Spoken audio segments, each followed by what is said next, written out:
हरे कृष्णा, नमस्कार। फिर से एक बार आप सभी का स्वागत है इनोवेटिव ज्योतिष में। और मैं आपका होस्ट डॉक्टर महेश जोशी। देखिए, दशा सीरीज आगे बढ़ रही है। आप लोगों का काफ़ी समर्थन मिल रहा है। आप सभी लोगों का बहुत बहुत शुक्रिया। एक ही एडवाइस है मेरी कि इस सीरीज को बिल्कुल भी मिस मत करिएगा। मेरा प्रयास है कि आप सभी लोग आसानी से दशा और अंतरदशाओं के रिजल्ट को जान पाए, क्योंकि एस्ट्रोलॉजी में यदि आपको दशाओं के रिजल्ट आते हैं तो समझ लीजिए एस्ट्रोलॉजी आती है, और नहीं आते हैं तो समझ लीजिए एस्ट्रोलॉजी बिल्कुल भी नहीं आती। प्रीवियस क्लास में मैंने संबंधों की बात की थी। अभी मैं एक नवतारा चक्र को बेस पर मैंने आपको सेकंड वीडियो दिया था। थर्ड वीडियो मैंने आपको दिया था प्लेनेट के बीच में रिलेशनशिप के लिए, क्योंकि लघु लघु पाराशरी से जब हम दशाओं को प्रेडिक्ट करेंगे तो हमें तीन चार चीजों की जरूरत पड़ेगी। उसमें आपको संबंध मैंने पिछली क्लास के अंदर रिलेशनशिप एक्सप्लेन की थी। आज मैं आपको सहधर्म को एक्सप्लेन करने की कोशिश करूंगा। इन दोनों को कंबाइन करके हम दशाओं के रिजल्ट को प्रेडिक्ट कर पाएंगे बिल्कुल सटीक तरीके से। तो अभी संबंध की हम बात करते हैं। देखिए, संबंध का क्या मतलब होता है यहाँ पर। तो संबंध के लिए आपको लॉर्डशिप क्लियर होनी चाहिए कुंडली में, तभी आप संबंध डिसाइड कर सकते हैं। देखिए, कुंडली के जो त्रिकोण भाव है 159, ये हमारी कुंडली के त्रिकोण भाव होते हैं। ये वाला, ये वाला, ये वाला। इनके जो लॉर्ड होते हैं वो ऑलवेज बेनिफिक या शुभ होंगे। अनकंडीशनल बेनिफिक, यहाँ पर उन्हें फंक्शनल बेनिफिक बोलते हैं। पहले, पांचवें और नवे भाव के स्वामी यहाँ पर फंक्शनल बेनिफिक होंगे। तो यदि यहाँ पर मैं इस कुंडली में आपसे कहूं कि, एक मिनट,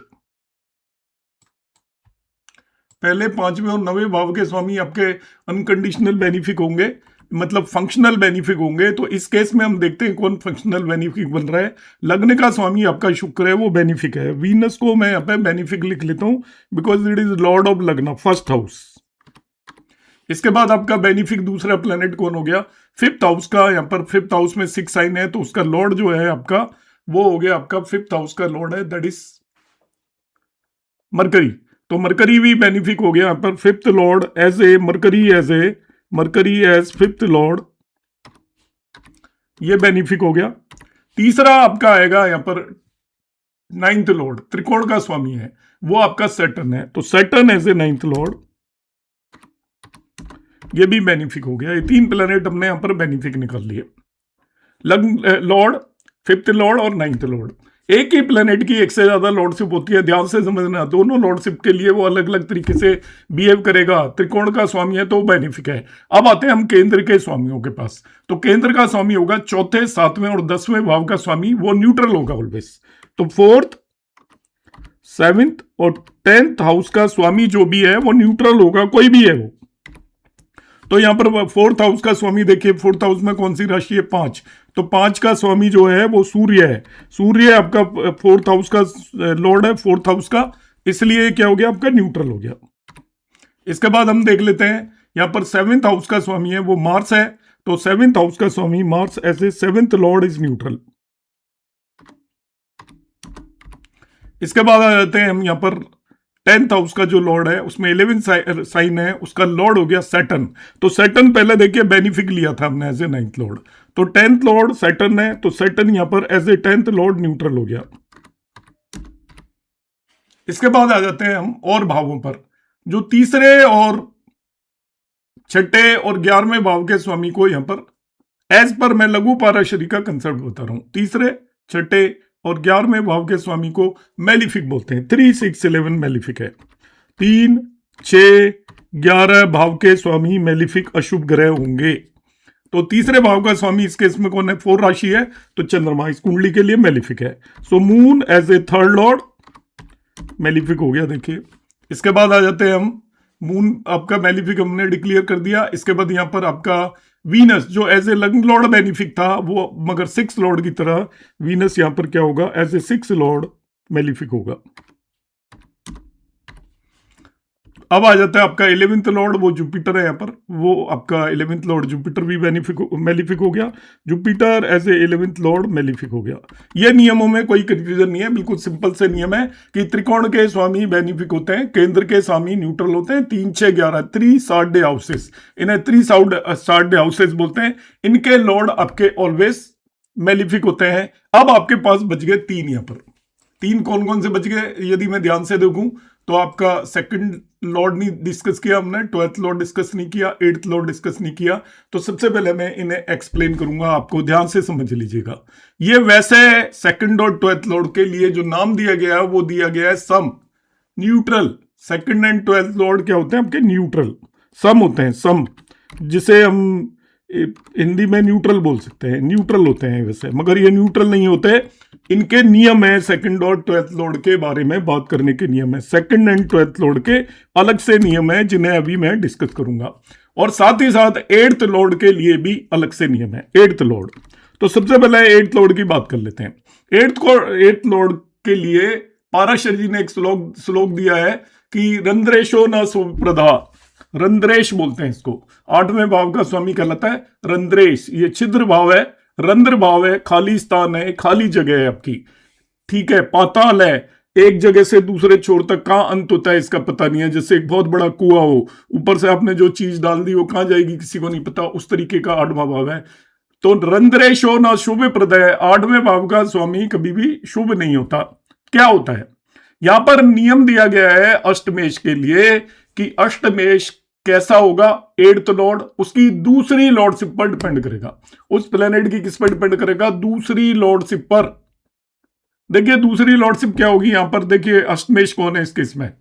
सेकंड लॉर्डशिप पर डिपेंड करेगा। अष्टमेश जुपिटर है, जुपिटर की दूसरी लॉर्डशिप कहां की है?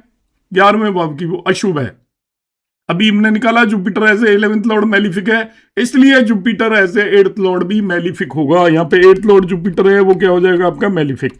तो 8th लॉर्ड को जब भी आपने डिसाइड करना है, जो भी बन रहा है उसकी दूसरी लॉर्डशिप देखिए उस कुंडली में, मतलब वो दूसरी जिस भी राशि का स्वामी है, वो राशि या जिस भी भाव का स्वामी है, यदि वो शुभ भाव का स्वामी है तो एज ए 8th लॉर्ड भी शुभ हो जाएगा। अशुभ भाव का स्वामी है तो एज ए 8th लॉर्ड भी अशुभ हो जाएगा। नियम यह है, इसके एक्सेप्शंस की मैं बाद में बात करूंगा, मगर पाराशरी का नियम एग्जैक्टली है कि 8th लॉर्ड के बारे में आपको डिसाइड करना है। 8th लॉर्ड शुभ होगा, अशुभ होगा या न्यूट्रल होगा, तो उसकी दूसरी राशि देख लीजिएगा, मतलब दूसरी लॉर्डशिप। जैसे यहां पर जुपिटर की दूसरी लॉर्डशिप मैंने देखी, वो 11वें भाव की, और 11वें भाव का लॉर्ड अशुभ होता है, इसलिए 8th लॉर्ड भी वो अशुभ होगा। सपोज दूसरी लॉर्डशिप इसकी शुभ होती, बाय द वे यहां की होती, तो एज ए 8th लॉर्ड भी इसको मैं शुभ मानता, और दूसरी लॉर्डशिप सपोज इसकी न्यूट्रल होती केंद्र की, तो एज ए 8th लॉर्ड भी मैं न्यूट्रल मानता। मगर सूर्य और चंद्रमा के केस में दूसरी लॉर्डशिप नहीं होती है। सपोज यहां पे 4 राशि होती, तब हम कैसे निर्धारित करते? क्योंकि चंद्रमा हो जाता है 8th लॉर्ड, तो उसकी दूसरी तो राशि होती नहीं है। तो उस केस में सूर्य और चंद्रमा को यहां पर न्यूट्रल मानते हैं, उन्हें नहीं बेनिफिक मानते हैं ना मेलिफिक मानते हैं। तो 8th लॉर्ड के केस में फिर 3 नियम बता देता हूं कि सूर्य यदि 8th लॉर्ड है तो वो न्यूट्रल होगा, चंद्रमा 8th लॉर्ड है तो न्यूट्रल होगा, बाकी सब 8th लॉर्ड कैसे होंगे उनकी दूसरी राशि पर निर्भर करेगा किस भाव में है। यदि वो शुभ भाव में है तो वो शुभ हो जाएंगे एज ए 8th लॉर्ड, अशुभ भाव में तो अशुभ हो जाएंगे, और न्यूट्रल भाव में तो न्यूट्रल हो जाएंगे। ये सिंपल से नियम है।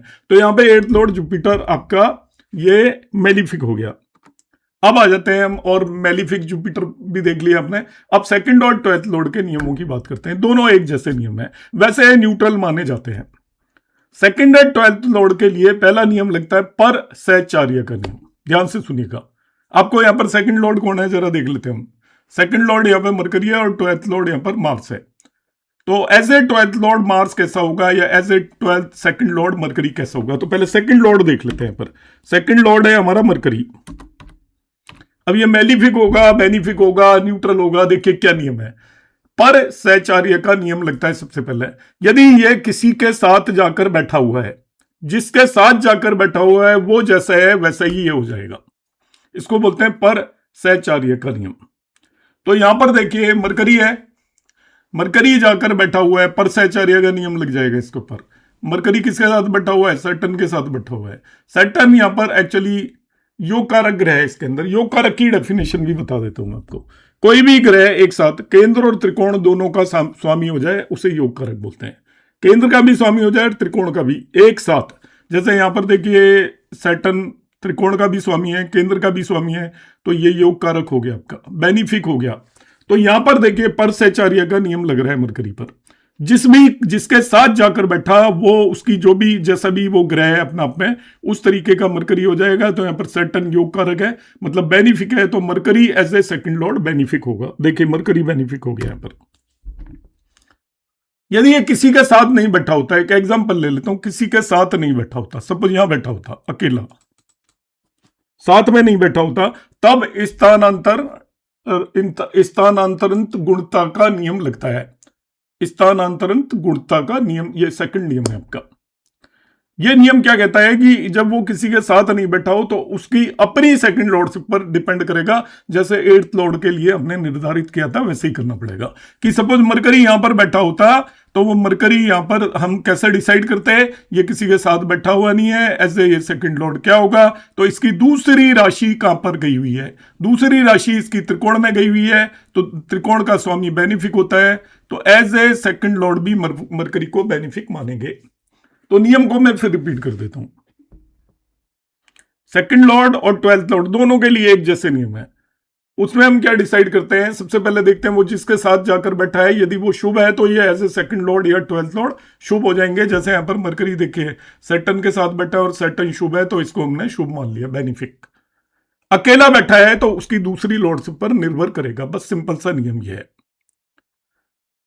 इसके बाद यहां पर आप यहां मार्स को देख लेते हैं। देखिए ट्वेल्थ लॉर्ड मार्स है, तो मार्स यहां पर किसके साथ जाकर बैठ गया है, ये परसैचार्य का नियम लगेगा, मून के साथ जाकर बैठा हुआ है ना। और मून किसका लॉर्ड है, देखिए थर्ड हाउस का लॉर्ड है, मेलिफिक। थर्ड हाउस का लॉर्ड क्या होता है आपका, मेलिफिक होता है। इसलिए यहां पर देखिए Mars as a twelfth lord malefic हो जाएगा। Mars as a twelfth Lord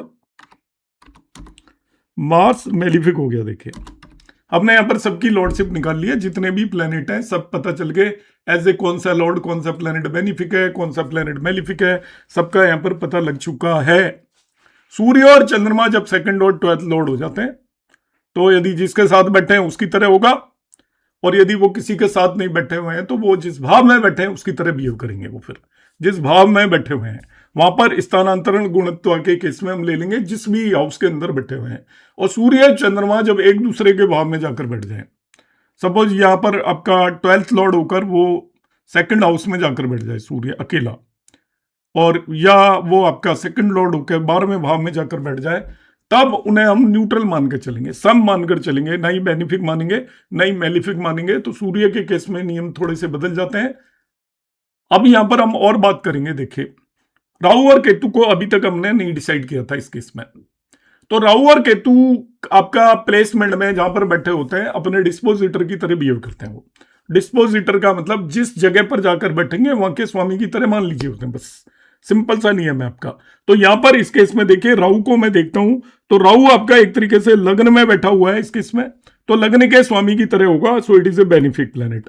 और केतु आपके 7वें भाव में बैठा हुआ है, तो केतु 7th लॉर्ड की तरह बिहेव करेगा, तो ये न्यूट्रल हो गया। तो मैंने सभी का नेचर एज ए सारे 12 भावों के लॉर्ड की तरह इन प्लेनेट का नेचर और आपका यहां पर राहु केतु का हमने नेचर डिसाइड कर लिया है। अब सहधर्मी की बात होगी। सहधर्मी संबंधी मैं बता चुका हूं, आज की क्लास में मैं पहले सहधर्मी को एक्सप्लेन करूंगा।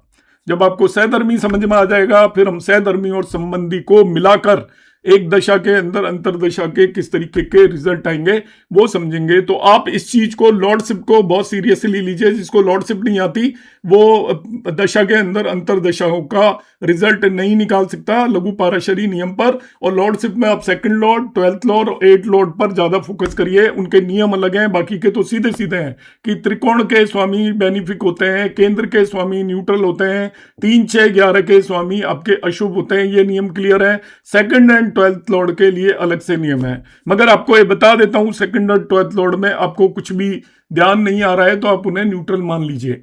और 8th लॉर्ड को वो उसकी दूसरी लॉर्डशिप पर डिपेंड करता है। ये लघु पाराशरी के नियम है। मैं लघु पाराशरी के नियमों की बात कर रहा हूं। इनके बारे में अलग अलग कहानी है, अलग अलग डिस्प्यूट है, अभी हम उसकी बात नहीं करेंगे, वो मैं लेटर ऑन बात करूंगा। पहला बेसिक कंसेप्ट के बेस पर दशा और अंतरदशाओं को सीखने की कोशिश करें। तो सभी ग्रहों की हमने लॉर्डशिप निकाल ली। अब सहधर्मी का क्या मतलब होता है।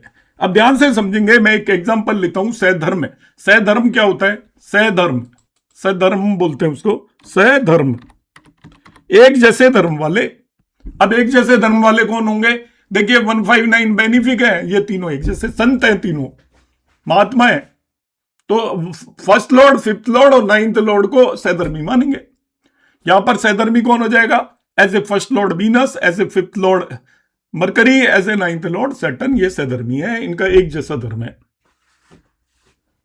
ऐसे ही यदि मैलिफिक है वो भी सहधर्मी हो जाएंगे। सहधर्मी कौन हो गए? Third lord, six lord and 11th lord. Third lord का मतलब मून, यहां पर as a six lord Venus and 11th lord Jupiter, ये इस कुंडली के अंदर सधर्मी है। ऐसे ही आपके केंद्र के जो आपके फोर्थ लॉर्ड, सेवंथ लॉर्ड और 10th लॉर्ड, ये तीनों न्यूट्रल है, ये भी सहधर्मी है। सहधर्मी का मतलब दो एक जैसी जिनकी लॉर्डशिप हो। एक बेनिफिक बेनिफिक से सहधर्मी होगा, मेलिफिक मेलिफिक से सहधर्मी होगा, और न्यूट्रल न्यूट्रल से सहधर्मी होगा। एक दूसरा क्वेश्चन आता है उभयधर्मी। हालांकि न्यूट्रल को न्यूट्रल से सहधर्मी नहीं मानते, उसके लिए अलग नाम बताएंगे, अभी मैं बता दूंगा। उसको सहधर्मी नहीं बोलते, बेनिफिक को बेनिफिक से और मेलिफिक को मेलिफिक से ही सहधर्मी नाम दिया गया है। एक होता है विरुद्ध धर्मी। विरुद्ध धर्मी कौन हो जाएगा? एक बेनिफिक एक मेलिफिक का विरुद्ध धर्मी हो जाएगा। लग्न लॉर्ड थर्ड लॉर्ड का विरुद्ध धर्मी हो गया, मतलब वीनस और मून। लग्न लॉर्ड 11th लॉर्ड का विरुद्ध धर्मी हो गया, वीनस और यहां पर Jupiter. 10th Lord, 9th Lord और आपका 11th लॉर्ड भी आपके विरुद्ध धर्मी हो गए। 5th Lord, 6th Lord, 5th Lord, 11th Lord, 5th Lord, 3rd Lord, ये सब आपस में क्या हो गए? विरुद्ध धर्मी हो गए। आपको पता लगना चाहिए ये आपके विरुद्ध धर्मी हैं। और एक होता है उभय धर्मी, ना वो एक जैसे हैं ना एक दूसरे के अपोजिट है, न्यूट्रल जो होते हैं वो उभय धर्मी है। यहां पर आपका सूर्य और चंद्रमा उभय धर्मी हो गए। सूर्य आपका एज ए फोर्थ लॉर्ड, चंद्रमा सूर्य एज ए फोर्थ लॉर्ड, चंद्रमा नहीं, ये मार्स एज ए 7th लॉर्ड, ये उभय धर्मी हो गए एज ए लॉर्डशिप। यहां पर लॉर्डशिप पर फोकस करना है। एक प्लेनेट की दो लॉर्डशिप होती है, अलग अलग तरीके से बिहेव करेगा। दोनों लॉर्डशिप में अलग तरीके से बिहेव करेगा एक प्लेनेट। यहां पर जैसे मैं मार्स को देखूं तो मार्स देखिए एज ए 7th लॉर्ड तो न्यूट्रल है, मगर एज ए 12th लॉर्ड, क्योंकि वो चंद्रमा के साथ बैठा हुआ है 3rd लॉर्ड के साथ, तो एज ए 12th लॉर्ड वो मेलिफिक हो गया। ओवरऑल अभी आपको नेचर देखने की जरूरत नहीं है, इसमें ओवरऑल भी डिसाइड करनी होती है आपको नेचर। एक ही प्लेनेट की दो दो लॉर्डशिप होती है, एक पॉजिटिव एक नेगेटिव, एक अच्छी एक बुरी। तब हम ओवरऑल भी देखते हैं कि ओवरऑल आपकी कुंडली के लिए कैसा होगा। जैसे यहां पर हम शुक्र को देखें, देखिए लग्न लॉर्ड है शुक्र, तो बेनिफिक है, मगर एज ए 6th लॉर्ड ये मेलिफिक है, तो दो अपोजिट हो गए आपके, बेनिफिक और मेलिफिक। तो ओवरऑल हम अलग तरीके से देखेंगे, उसके बारे में मैं बाद में बात करूंगा, अभी मैं कंफ्यूज नहीं करना चाहता। आप इंडिविजुअल हाउस के हिसाब से लॉर्डशिप देखिएगा। अब सहधर्म क्या होगा और विरुद्ध धर्म क्या होगा, आप जरा समझने की कोशिश करना, इसको बड़े ध्यान से समझने की कोशिश करना। हम इसके अंदर एक प्लेनेट ले लेते हैं कि आपका सैटर्न और वीनस। अब सैटर्न की महादशा के अंदर वीनस की अंतर्दशा है।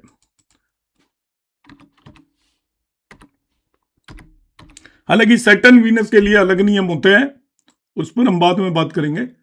अब आपको पता करना है कि सहधर्म को हम किस तरीके से यूटिलाइज करेंगे, संबंध को किस तरीके से यूटिलाइज करेंगे। तो यहां पर जब सैटर्न की महादशा है और वीनस की अंतर्दशा है, तो आपको एक कॉलम बनाना है। क्या कॉलम बनाना है? चारों इनकी लॉर्डशिप लिखिए सैटर्न की अलग से। सैटर्न की लॉर्डशिप लिखिए कौन सी है? इसकी 9th लॉर्ड की लॉर्डशिप है, और उसके आगे लिखिए बेनिफिक। इसके बाद सैटर्न की लॉर्डशिप है आपकी 10th हाउस की लॉर्डशिप है, और उसके आगे लिखिए अब न्यूट्रल। इसके बाद आप आ जाइए वीनस की लॉर्डशिप लिखिए। तो वीनस की लॉर्डशिप यहां पर लिखेंगे, वीनस है आपका लग्न लॉर्ड, और ये है बेनिफिक। और वीनस की दूसरी लॉर्डशिप लिखिए आप, वीनस का दूसरा लॉर्डशिप है आपका 6th लॉर्ड, और वो है मेलिफिक। इनको मैं थोड़ा खिसका देता हूं, देखिए यहां अब आपको ये दिख रहे होंगे जो मैंने लॉर्डशिप लिखी हुई है। इसका मैं कलर चेंज कर देता हूं, और इसको थोड़ा सा समझने की कोशिश करना। इसको समझ गए तो आपका काफी हद तक आपका मान लीजिए आपका काम हो गया। तो सैटर्न वीनस देख रहा था, तो मैंने क्या नियम बताया? आप सैटर्न की दोनों लॉर्डशिप लिखो, उनकी नेचर लिखो, वीनस की दोनों लॉर्डशिप लिखो। अब सहधर्म ढूंढो, इनमें कौन सा सहधर्म हो रहा है आपका। सहधर्म यहां पर हो रहा है Saturn as a 9th lord and Venus as a लग्न लॉर्ड, सहधर्म है। इसकी दो है, देखिए आपकी दो कंडीशन है आपकी सैटर्न की। सैटर्न यहां पर एज ए 9th लॉर्ड भी एक्ट कर रहा है और Saturn as a 10th house lord भी एक्ट कर रहा है। दो लॉर्ड की तरह एक्ट कर रहा है Saturn, as a 9th lord and as a 10th house lord. और वीनस एक्ट कर रहा है एज ए लग्न लॉर्ड और एज ए 6th लॉर्ड, दो तरीके से एक्ट कर रहा है। अब यहां पर देखिए इनमें एक जैसा धर्म आ रहा है क्या, तो Saturn as a 9th lord benefic है और वीनस एज ए लग्न लॉर्ड बेनिफिक है, तो ये सहधर्मी हो गए। सहधर्म की बहुत ज्यादा आपको इंपॉर्टेंस देनी है। जब एक की महादशा में दूसरे की अंतरदशा होगी, तो जो वो एक दूसरे के सहधर्मी एक दूसरे को सपोर्ट करेंगे ना, दो अलग अलग लोग हैं, उनकी नेचर में सपोज एक की नेचर दूसरे के नेचर से एक तरीके से मिलती है मगर दूसरी चीज में नहीं मिलती, तो दोनों मिलकर काम किस तरीके से करेंगे, वो अपनी एक जैसी नेचर की तरीके से काम करेंगे। दोनों चाहेंगे कि भाई हमारी जो चीज आपस में मैच करती हो उस हिसाब से हम काम करें। सपोज दो लोग हैं, एक पर्सन को मूवीज देखना पसंद है और घर पे बैठना पसंद है, ये तो हो गया यहाँ पर आपका सैटर्न। बेनिफिक और न्यूट्रल, न्यूट्रल का मतलब घर बैठना पसंद है, बेनिफिक का मतलब एंजॉयमेंट पसंद है सपोज। दूसरा है वीनस, उसको मूवी देखना भी पसंद है और लड़ाई झगड़ा करना भी पसंद है, क्योंकि वीनस यहां पर क्या है, बेनिफिक भी है और वीनस यहां पर 6th लॉर्ड की तरह मेलिफिक भी है। अब शनि और वीनस ने जाकर जाना है, दोनों डिसाइड करना चाहते हैं, तो देखिए दोनों में क्या डिसीजन होगा, नॉर्मल सी बात है, वो दोनों में मूवी देखने का शौक कॉमन है, तो वो अल्टीमेटली क्या डिसाइड करेंगे। देखिए लड़ाई झगड़े करने का शौक तो केवल वीनस को है और घर पे बैठने का शौक केवल सैटर्न को है, मगर सैटर्न को भी मूवी देखने का शौक है एज ए 9th लॉर्ड और वीनस को भी मूवी देखने का शौक है एज ए लग्न लॉर्ड। अब वो फाइनली क्या डिसाइड करेंगे, मूवी देखना जाना डिसाइड करेंगे। तो यहां पर आपको प्रीडोमिनेटली आपको रिजल्ट मिलने वाले 9th हाउस के और वीनस एज ए लग्न लॉर्ड, इन दोनों के रिजल्ट मिलेंगे। जब इनकी महादशा अंतरदशा आएगी तो डेफिनेटली इन दोनों के मिलके ये रिजल्ट देंगे और आपको सारे स्ट्रांगली रिजल्ट मिलने वाले हैं लग्न के और 9th हाउस के। आपको आप इंतजार करते रह जाओगे छठे भाव के, उतना बढ़िया रिजल्ट नहीं मिलने वाले हैं, क्योंकि छठे भाव में वो सहधर्मी नहीं है। जब एक प्लेनेट की महादशा और दूसरे प्लेनेट की अंतरदशा होगी तो आपको इस चीज को आइडेंटिफाई करना आना चाहिए। मैं और एक दो एग्जांपल लेता हूं समझाने के लिए, उसके बाद हम देखते हैं, देखिए क्या कर पाते हैं इसके अंदर। और ले लेते हैं, अभी आप इसमें कंसिडर कर लीजिए कि हम ये सब मैं अब हटा देता हूं ऐसे।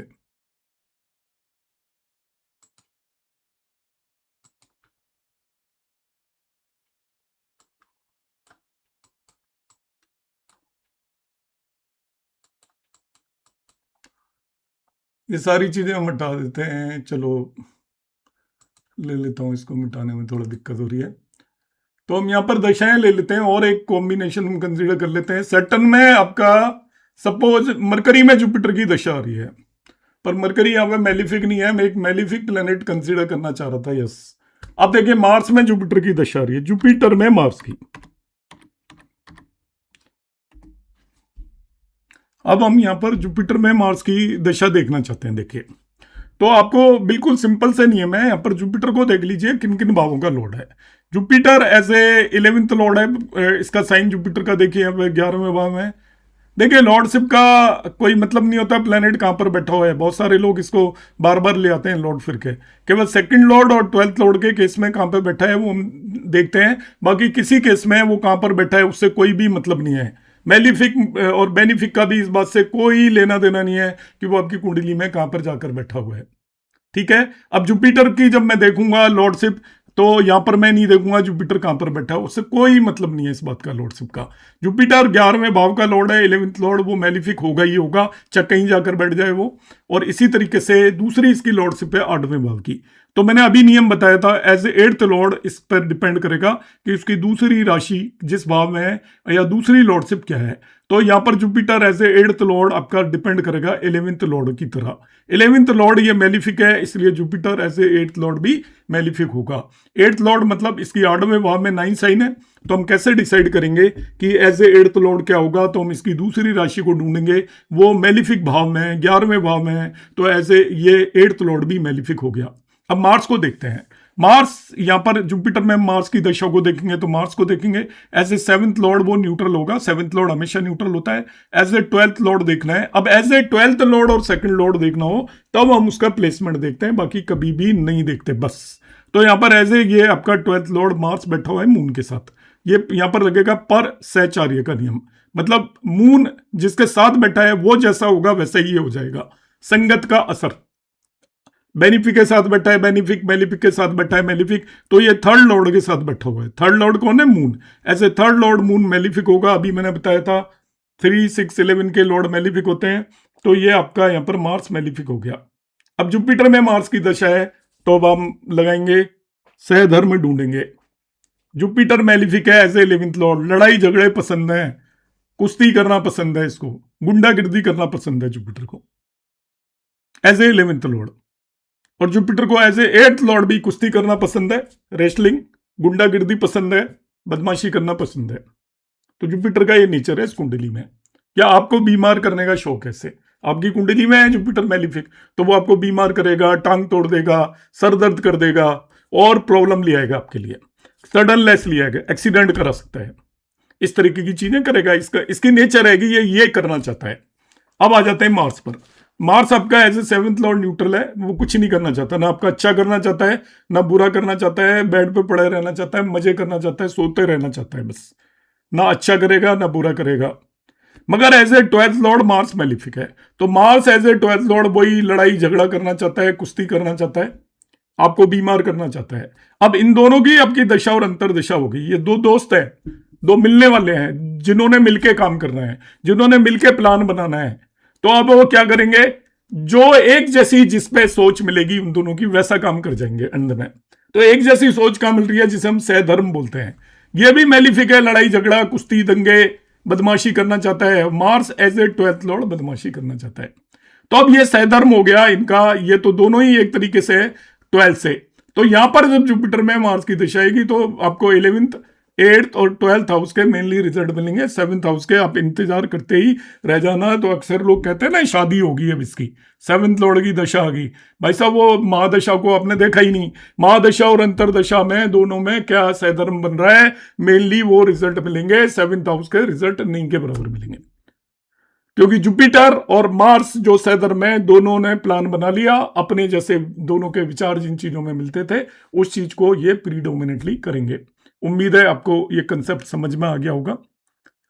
आप अगली क्लास मेरा यदि इंतजार करेंगे वीडियो का, तो मैं सहधर्म और संबंध को मिक्स करके महादशा में अंतरदशा का सटीक तरीके से रिजल्ट निकालना आपको सिखाऊंगा। मगर कंडीशन यह है कि आप पिछले और इस वीडियो को पूरी तरीके से 2 या 3 बार देखकर पूरी तरीके से समझ लें। यदि आपको दशाएं समझनी है, जिन दोस्तों को आती है उनके लिए तो वीडियो है भी नहीं, क्यों आप में से बहुत सारे लोगों का तो यही काम होता है कि वो कमेंट करेंगे हमें तो पहले से ही पता है, कई साल पहले से मालूम है। तो भाई साहब 5000 साल पुरानी है ये एस्ट्रोलॉजी, मैं कोई भी चीज नई नहीं पढ़ा रहा हूं, उन्हीं चीजों को रिपीट कर रहा हूं। तो ये उन दोस्तों के लिए है जो कि इसको नए तरीके से सीखना चाहते हैं, ज्ञानी दोस्तों के लिए ये है भी नहीं। नमस्कार, धन्यवाद।